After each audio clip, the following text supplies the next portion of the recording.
The streak is over. The Blues fall by a final score of 3-1 against the top team in the NHL, the Winnipeg Jets.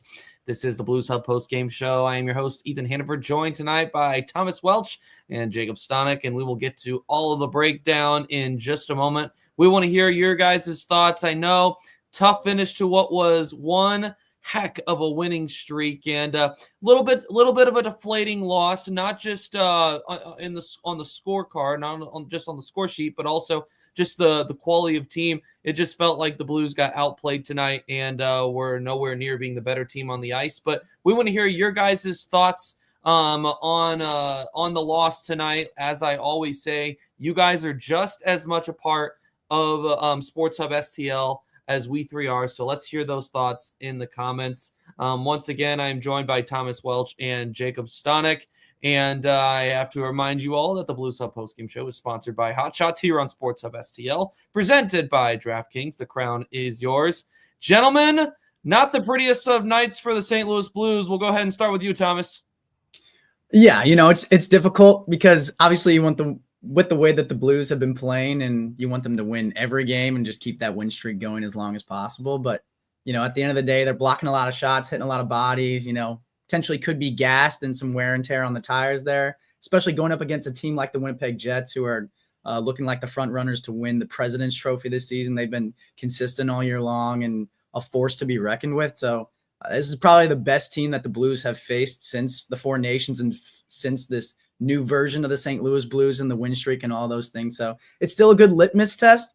I'm not going to get too down on the performance, though, because you did technically, outside of the empty netter, only lose by one goal to such a dominant team with Joel Hofer in net, who is your backup goalie, without Colton Parayko, without Dylan Holloway.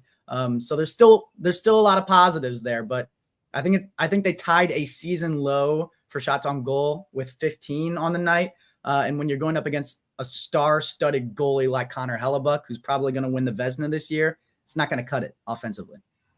You're taking this pretty well. Unlike some of our early people in the chat, Paul O'Liney's gold tooth. I can barely type this. I'm so upset. I have tears in my eyes. Listen, we are here for you, Paul O'Liney's gold tooth. I have such a hard time specifically referring to like individual objects like that are following in the aim. I have a really hard time with that, but we're here for you, the gold tooth of Mr. O'Liney. So listen, I think you said it really well right there, Thomas. There's been a lot of positive things, about the last 12 games, but even beyond that tonight, hopefully the biggest thing is there's takeaway is there's things to learn about. Hopefully fans aren't out there freaking out, thinking red flag. But if they are, then we'll go ahead and we'll walk through those. Jacob, I know that you were also kind of processing the loss a little bit prior to us going live. I want to hear your thoughts. First of all, I'm looking at the chat right now, and I'm just reading everyone losing it. First of all, I get it. This is natural reaction after you win 12 games in a row.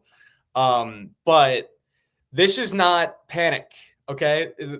If this was November when they were stringing together losses, they lose tonight, and no one cares. No one bats an eye. It's, they lost a game, so what? That's just how it is. But now that they're losing 12, they lose once, and winning 12 and they lose once, and everyone thinks, pull the plug, hit the nuke button, everything's going south. It's one game. Let's start with that. One game, and to be honest, you're riding the high off of every single game these past few. I look back at these past few games, and it seemed like in the heart of that stretch, they were playing a lot of complete hockey, and they were kind of struggling to piece that together these last few games. And it's not really the Blues' fault. At the same time, you got to remember, when you're a team on a 12-game win streak, or on any win streak at that, you got a massive target on your back.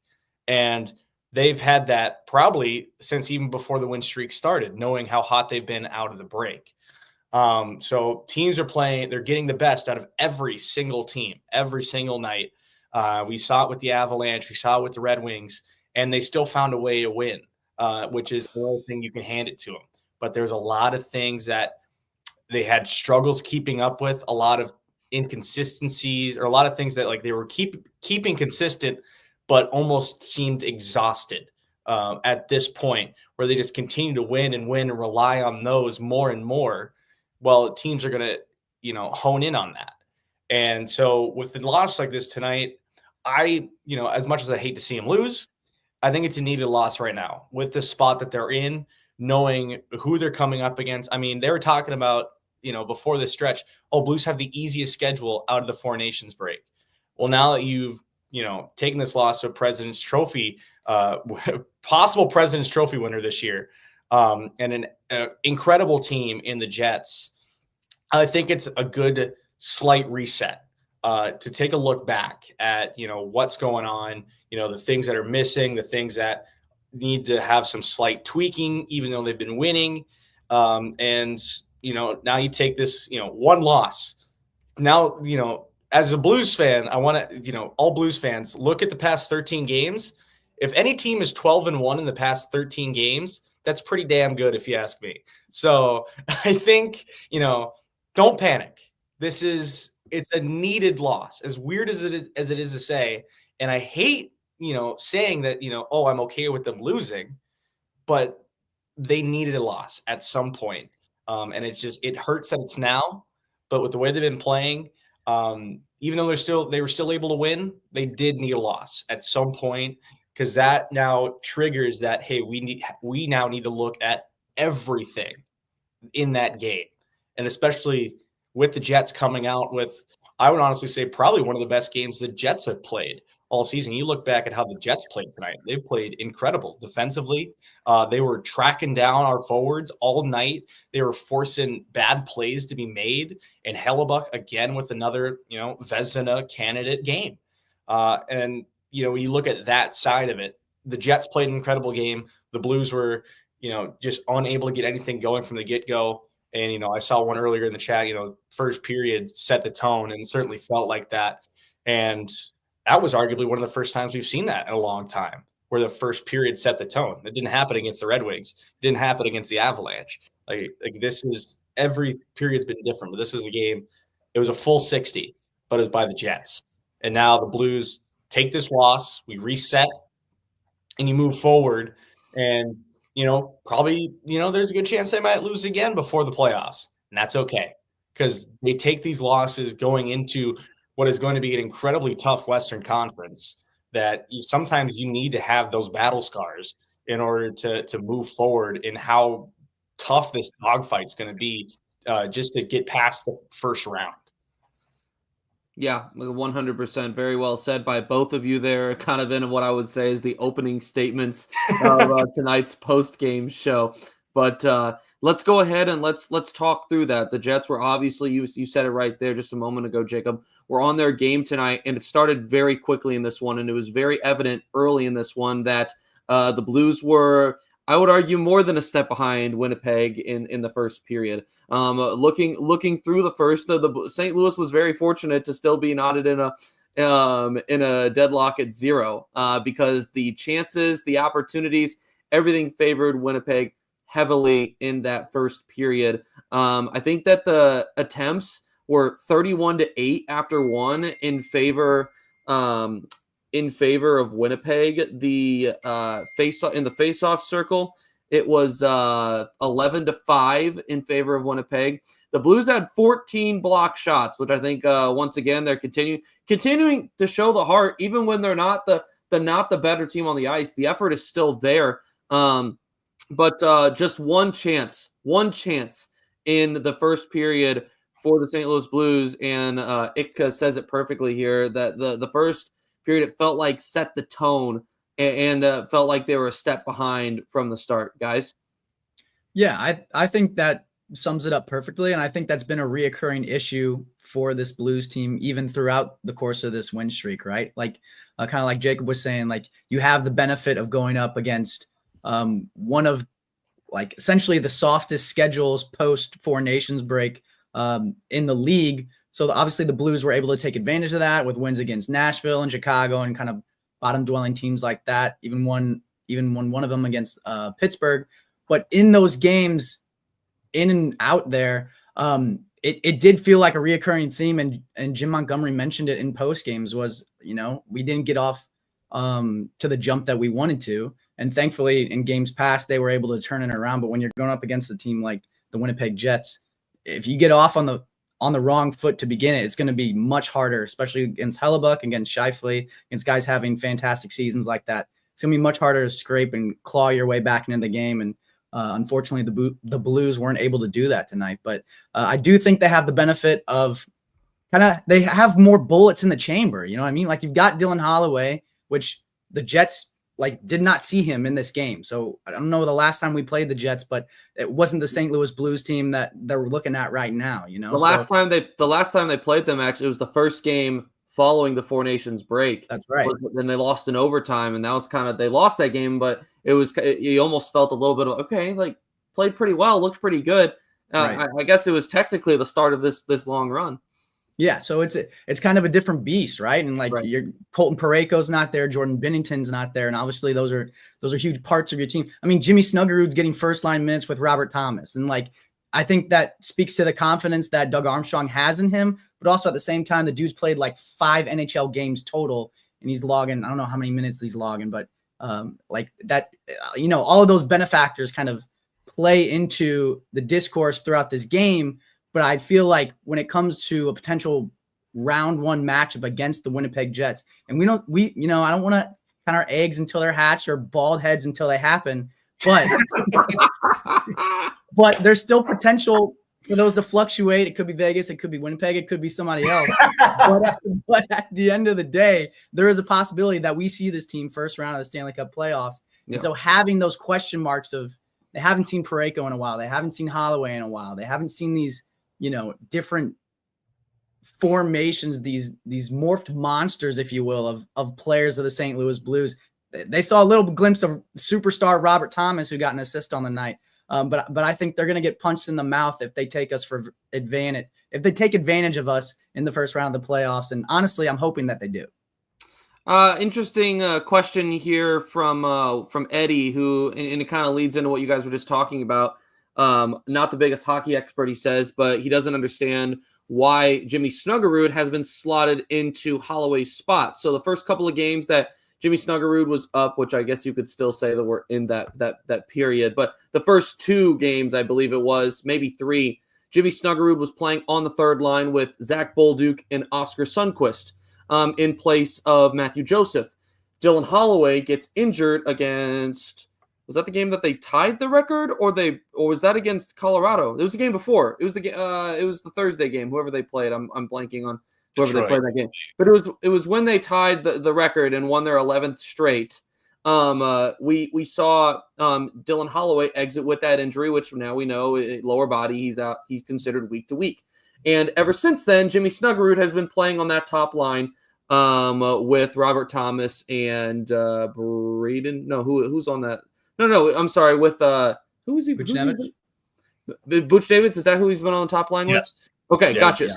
So let's go ahead and let's talk through this, because there may be some fans out there, like you said, this is a guy that, yes, there's a lot of talent, but he's also very young in this league. And why has Jimmy Snuggerud been playing on that top line, getting so many minutes here, despite being so young in his career? I mean, it comes down to a lot of things. I've been around hockey for a lot of my life, been in a lot of locker rooms, not professionally, but, I've been in the high school locker room for a while. But now when you talk about line combinations, there's so much that goes into it outside of just, best player, or, they seem like the best fit. It's not just a coach's decision. I mean, you look at a lot of lines that stay together purely because they are, they just work together. And I think that's, something we've seen with the Blues a lot, and why you don't see, a ridiculous amount of movement where, you see 2 wings all of a sudden that were on the third line now, or one's on the fourth and one's on the second. So, I think right now, I think what I've seen is that I think Snuggerud is working well with Buchnevich and Thomas, and I think that's part of it. He's getting some high spots, and it also could be that Neighbors might just be a better fit filling in for that spot for Holloway alongside Shen and just completely blanked on who's with Shen again. But on that line, Kyrou. Irish neighbors. Yeah, no, I think that combination of the Shen Kyrou neighbors is working very well. Obviously, it's still a little bit until we see full results from that line, but I think that there might be something going on with that line that is preventing Snuggerud from being in Holloway's spot, and that's why he's jumping up. And sometimes it's just that's what they feel. It literally could just be the coach or Monty just saying, I just like him up there, or I just think he's doing better up there. There's so many different little things to go on it, and it's so far from just, we got a guy hurt. Why isn't the call up in his place? It's not baseball where everyone has a specific position. It's a lot to go into it. And I think right now, honestly, you could just simply say, I don't really know. I think might just be the perfect way to put it, is there really might not be a reason why he's not in Holloway's role. And it could just be he's not Holloway. So they got to do something completely different.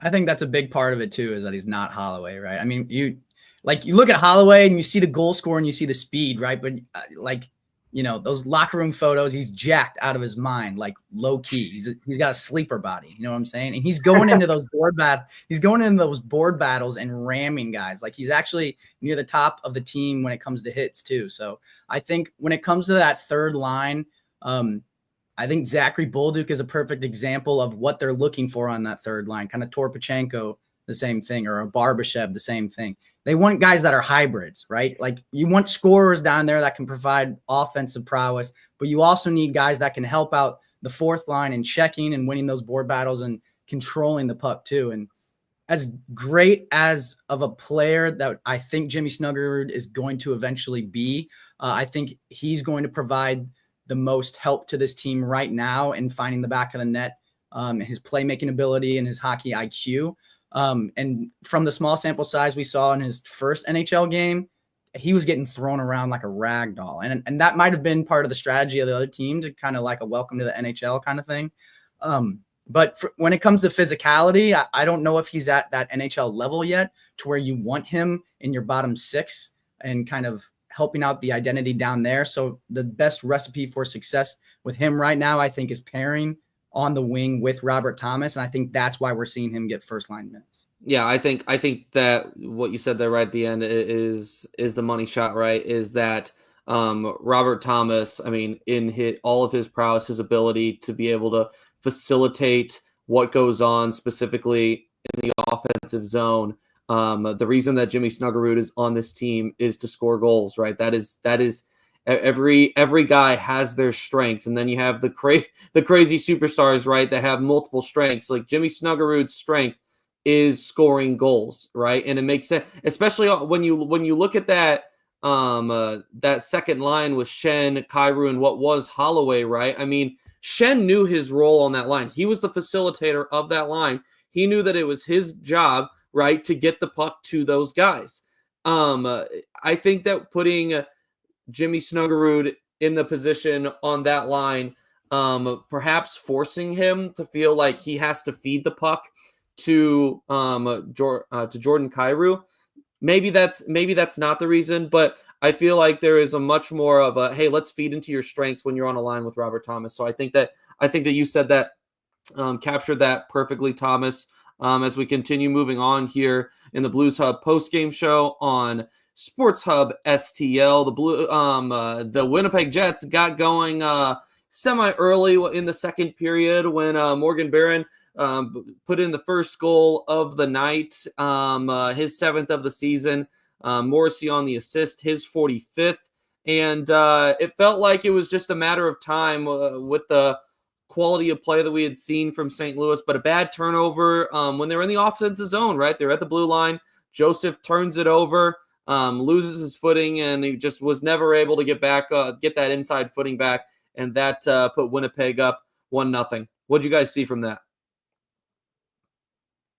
Yeah, I think it was like you explained it best. The pressure in the first period, I think, kind of got everything off to a rough start, and then the second period, it was just a matter of time until they found the back of the net. But I also think as soon as that puck went into the back of net, I didn't think the game was over. It felt like throughout the course of this win streak, the Blues have always answered adversity and answered quickly, and they were able to do that with a Pavel Buchnevich goal. Assisted by Robert Thomas, the budding superstar in the NHL. I'm still going to stand by that, even if we get bounced in the first round, dude. Like the way that he's been playing, has been out of this world. And I cannot think of a better player in recent history, in a better stretch of games. So, and he's not even hit his prime yet. That's the biggest thing. So, it's a rough start. And I think, obviously it's easy to like blame goaltenders and be like, oh, Binnington probably saves that. And, Joel Hofer, like, why is Joel Hofer in there? I think we were talking about that in the chat a little bit. He's from Winnipeg, so he's got his roots there. And he's also got good numbers against Winnipeg, too, this season. So I didn't have a problem. Like, you finally get the record for a win streak and then, give Jordan Binnington a pat on the back and say, hey, take some rest. You earned it. Especially with the expectations going into this game. Like, obviously, you would love to win this game, but at the same time, it's one of the best teams in the league. So if you lose it, it's not really like a, the sky is falling chicken little situation. So, I think, that's not the way you want to start off a game. And I think that kind of alludes to the lack of a jump, even going into the second period that we've talked about. But I was happy to see the Blues answer back quickly. That's for sure. Yeah, we saw the, as you mentioned, we saw them knot things up and carry it into the second intermission at a 1-1 tie. Only goal of the third period feels like it's kind of been a story that we've seen here in recent games for St. Louis, where they give up a bad goal that's based around a defensive turnover. And now obviously it hasn't bit the Blues in recent games nearly as hard as it did tonight, right? But Pavel Buchnevich ends up instead has an opportunity after multiple chances from Winnipeg on that possession to clear the puck out. Instead, he elects to pass it off the boards, ends up in middle of the ice. And when you have a team as good as Winnipeg, when it ends up on the stick of a guy like Kyle Connor, they're not going to miss out on that opportunity. Iafallo gets the rebound and ends up being the game winner tonight for Winnipeg. And like I said, I think personally that has been a little bit concerning. We've seen just maybe a few too many defensive turnovers that have led to those. We saw it against Colorado a couple of times that kind of got them back into the game. And you see, and we see, right, that when you face off against solid teams like that, they're going to take advantage of those opportunities, Jacob. Yeah. And I think, the biggest thing too is that, from a hockey background, and knowing the kinds of plays that lead to a lot of those goals, a play like that, I mean, I guarantee you Buchnevich was, I just got to get this puck out. And that was the only thing going through his mind.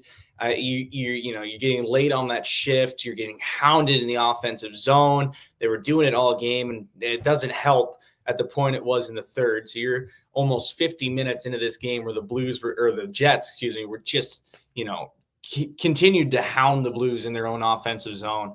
So, I mean, when you're in a situation like that, your one thought is just any way possible, get it out of the zone. And, when you're on the outside, your first thought is, try and chip it off the boards. That's pretty much first instinct.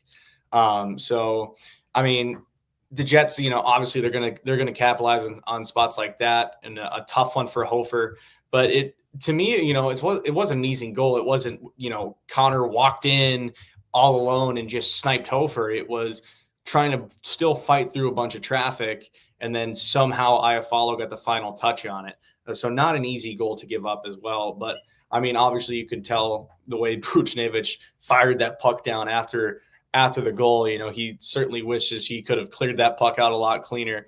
But I mean, I'm not, it sucks to see that, a play like that unfold. But at the same time, from what I'm seeing, it seemed like there's a lot of spots like that. And that's what led to a lot of, the chances, especially at the end of the first, where Hofer just played unreal and they got a whole bunch of block shots as well. Was, being crammed in, and they just got to clear the puck out any way possible. And when you get to a point like that, it just kind of shuts off of, what plays can I make? Oh, how do I get it out? It's just get the puck out. I know which way to fire it, and that's the goal. And and you kind of don't really get that, the view of everything in front of you. And I think, that's probably, what happened on the goal and what happened, a lot of that spot, or a lot of those chances that led to the Jets turning around and quickly getting some good chances on Hofer. Let's go ahead and let's take a look at scores around the league as we slowly begin to wrap up. The biggest one as far as playoff implications for the Blues go tonight, the Calgary Flames facing off against the San Jose Sharks. Boy, I've never been as big of a Sharks fan as I am tonight, gentlemen. And I'm got to say that the odds are not in our favor. But hey, it's an NHL team, and any team can win on any given night. The Blues need a little bit of help. The whole thing has been, you don't have to scoreboard watch nearly as much when your team wins. And the Blues didn't win tonight, so we may be scoreboard watching a little bit more. Still a lot of healthy padding, obviously. The Blues could have clinched a playoff spot tonight with I believe even with an overtime loss. Am I correct? Or was it with a win specifically? I think it was a regulation win. Regulation win. Okay, gotcha. Win and also a Calgary loss. Okay, got it. Okay, so not nearly as close as I thought we were, but still we're right on the cusp there. So most definitely keeping an eye on that one. That one's still just getting underway, not even 10 minutes into the first period. Seattle currently trailing Los Angeles 1-0 early in the first period. The Edmonton Oilers and Anaheim Ducks, no score there, just about 10 minutes in. Let's go ahead and let's take a look at the wild card standings as we speak and how the Blues loss tonight impacts that. The biggest thing really is the point percentage between Minnesota and St. Louis now just a little bit closer. The Blues now having played 79 games with 93 points. Still 2 points ahead of Minnesota, the Wild winning last night. The point percentage for St. Louis, 589, and for Minnesota, 583. Calgary still with 3 games at hand over the Blues. They are at 85 points currently. So the Blues still, as mentioned, guys, with some healthy padding.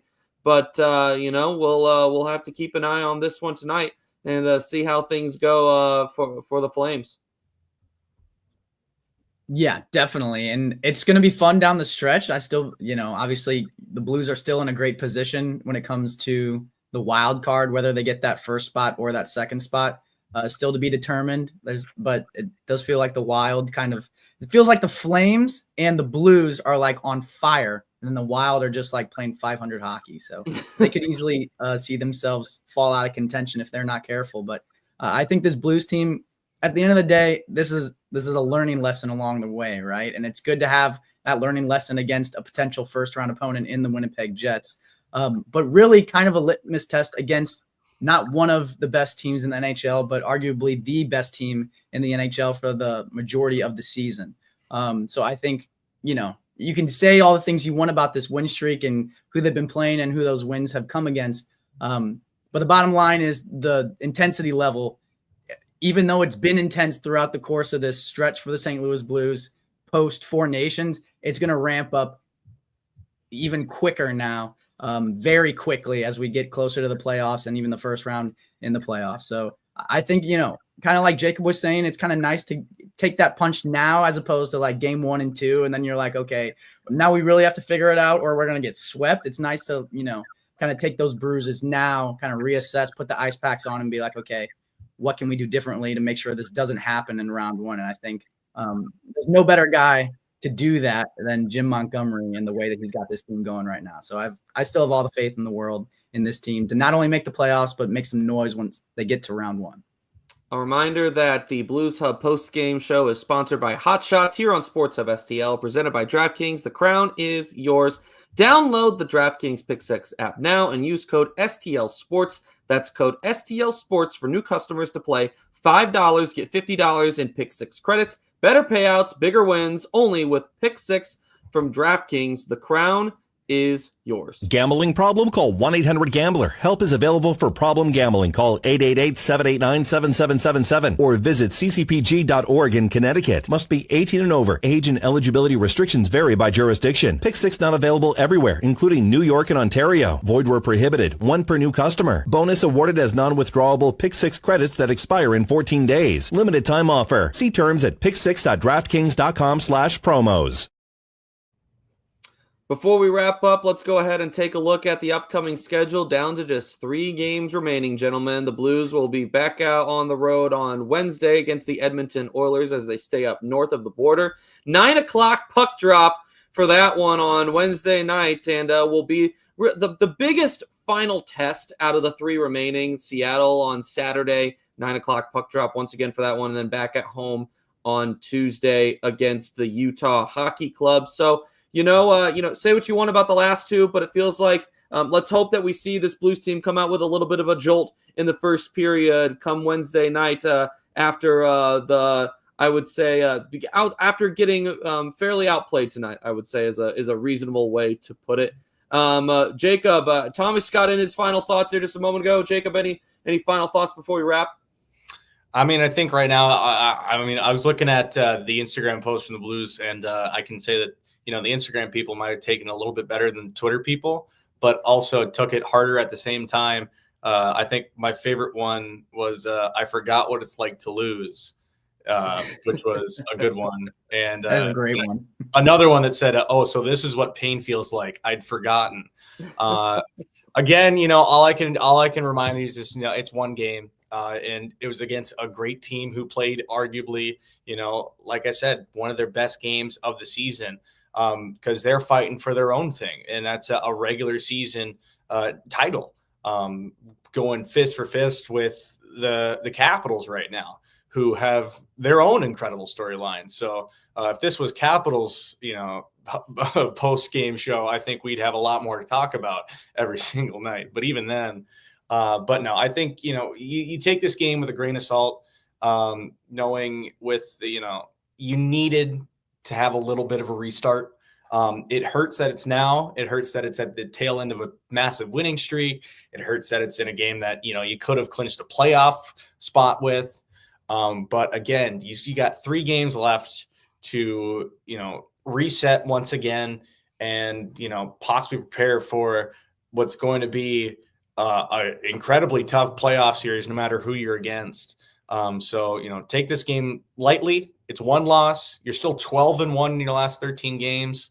And just starting against the Oilers is going to be huge. Like you said, get that first period going. The Blues have been kind of inconsistent with how they've started games, especially here in this 12-game stretch. And I think if they start well, they can certainly pull something off. And if not pull something off, I mean, again, they play the Jets close tonight. Even if they lose on Wednesday, if they can continue to play teams close until the end of the season, that is something we can still look on and say, these are teams that are in very good spots that are fighting away. You play them close. Sometimes that's all you need to get yourself going. And it starts again on Wednesday. He is Thomas Welch. That is Jacob Stanoch. I am Ethan Hannaford. This has been the Blues Hub post-game show following a 3-1 loss against the Winnipeg Jets right here on Sports Hub STL. We appreciate you tuning in this evening, and we will see you guys all on Wednesday night.